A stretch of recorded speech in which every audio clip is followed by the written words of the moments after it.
of this dungeon. Now that we've got 4 monkeys, we can go over here. Well, that's not what I meant. I mean, I want monkeys to go to the other side, not to fall down. But, okay. Now we come up here. And the monkeys are gonna make their swing. Their swingy thingy.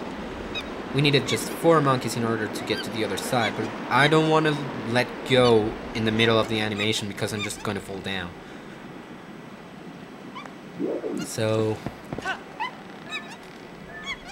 just when let go appears. Oh yeah, Link wants to be epic, so he rolls.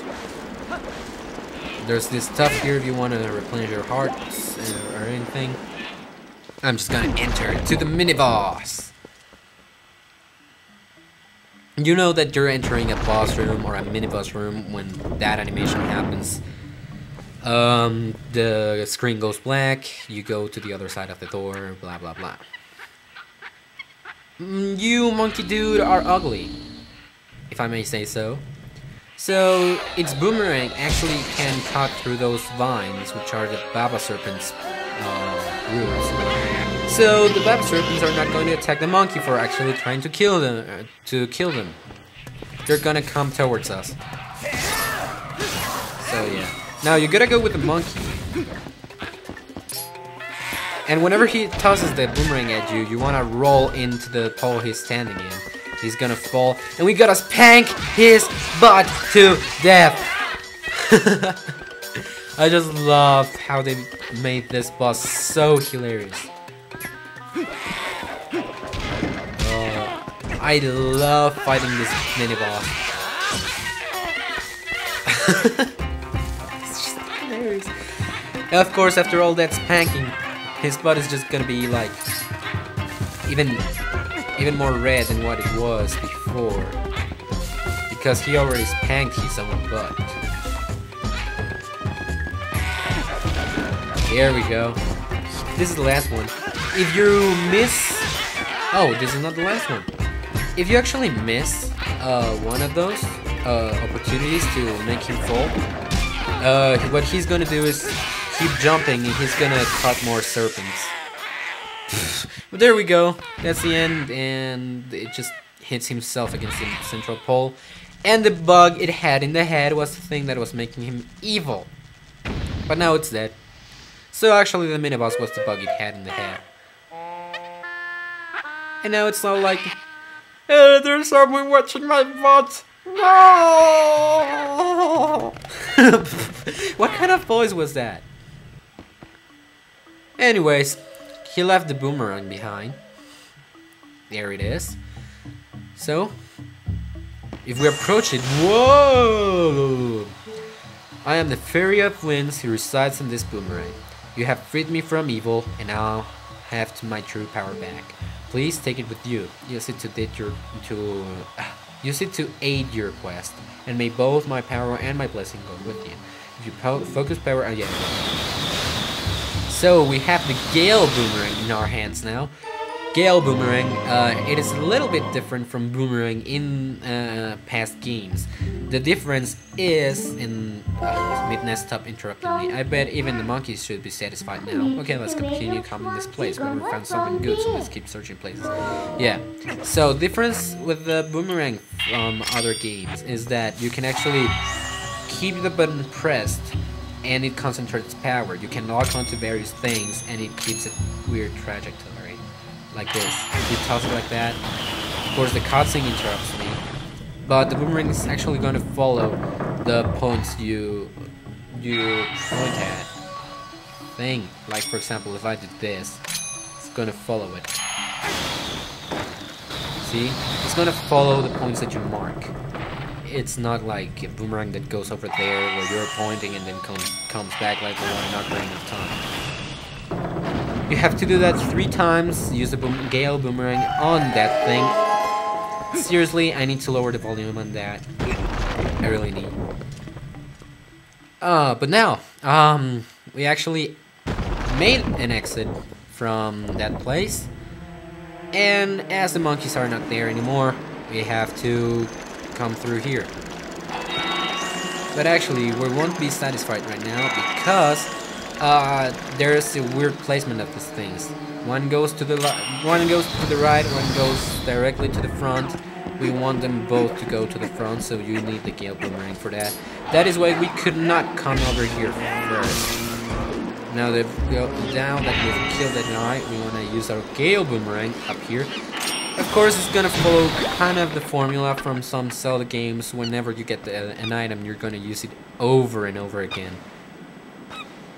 At least for the rest of that dungeon until it gets forgotten, but the Gale Boomerang is actually one of the most used items in this game. Well, I guess there are still some more monkeys. So yeah, you've guessed it, we need to find more monkeys. I was starting to get really nervous. No. Keys, don't push me up. Don't you dare knock me out into the pit. Oh wait. So now we have to do this. Keys! I just hate keys. Especially from the Wind Waker. I mean, in that game they were just like the most jerkish placements for keys.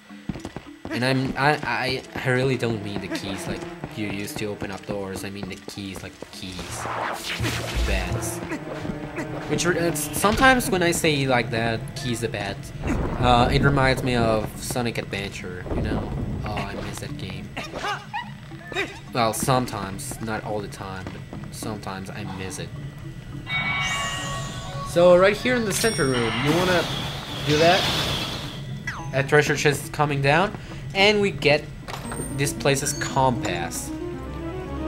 Yep, I know this dungeon like the palm of my hand, actually.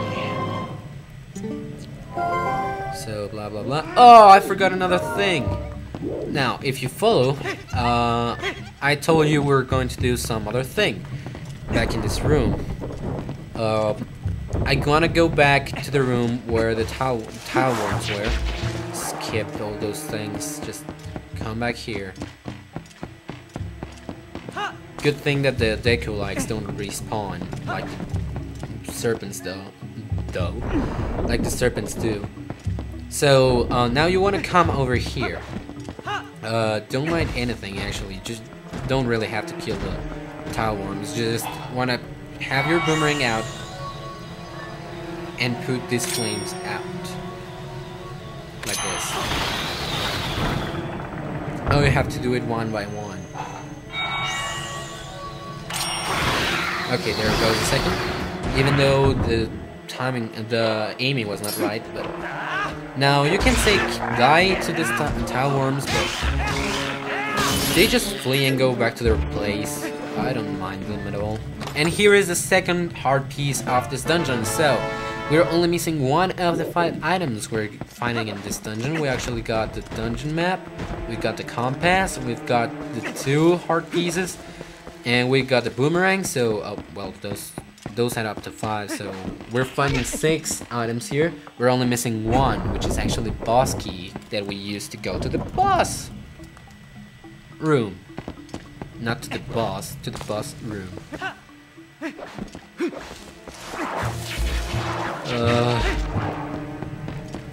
Okay, now actually going to make some good progress, not the thing that I was doing. Come back here, and now we can actually access more of this room. Just follow your map, Link. You don't really need to see. Well, probably for the video it would be good to see, but you know what I'm talking about. Before going anywhere else, you want to come over here, past this little bridge. There's a seat, well, kind of an S marked on the ground. You want to aim here, here, here, and here, in that order. When you do that, the doors open, and that is a weird shaped chest. What does it contain, Pepper? Yeah, not like Dr. Pepper. Pepper Fatty, please. Okay, so actually inside of that thing is the big key, not the boss key as I was referring to. B key. We're going to use that to go to the boss room later on, but for now we're just going into the later part of the dungeon, the second part of the dungeon, where we went for that little small key. Little small key. That's just what I like referring to. So open this door for the monkey, and this monkey, which was the one that we freed back there, is going to open up their way up here. We need the Gale Boomerang to actually cross. Yeah, little cutscene activates. I don't really care about it. You have to follow the monkey though. It's not that big of a problem if you ask me. But you want to come over here. And oh look! There's the 4 monkeys that we had freed previously. And there's a 5th one. So we still gotta free more monkeys. 3 of them to be exact. So we're just gonna be doing that. We're going back to these rooms. Right over there. I hate how they make you do this thing twice in a row. You just came from here. Step it up. Zoop. Now there's this you're surrounded thing cutscene. One of them doesn't really even see you. So you're on his side. Yeah, but goblins are kind of dumb. But I got my rupee. So you wanna come over here? You wanna come over here? This is a weird room to be in. There's cold TLOZ over here.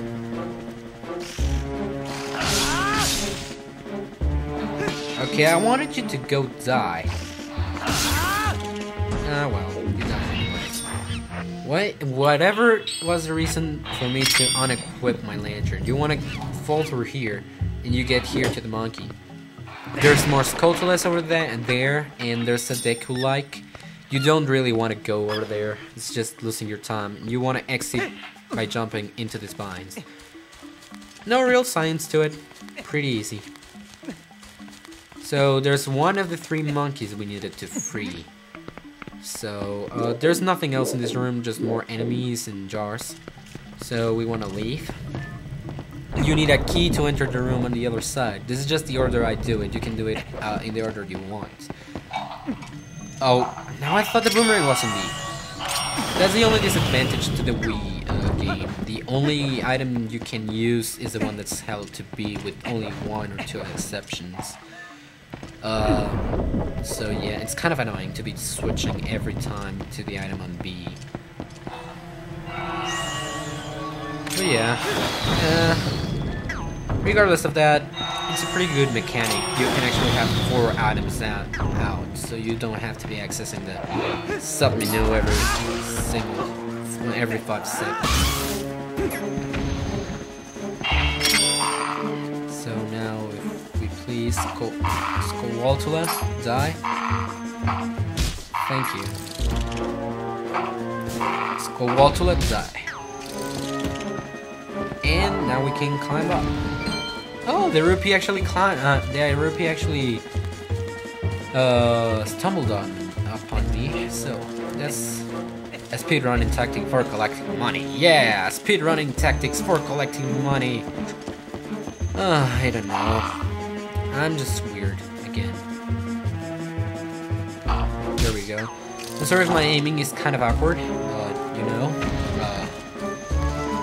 I have to do what I want. I have to do what I can because I'm actually turning away from my TV at the moment. I have to turn my wired connection, my wired sensor bar towards the way I'm facing.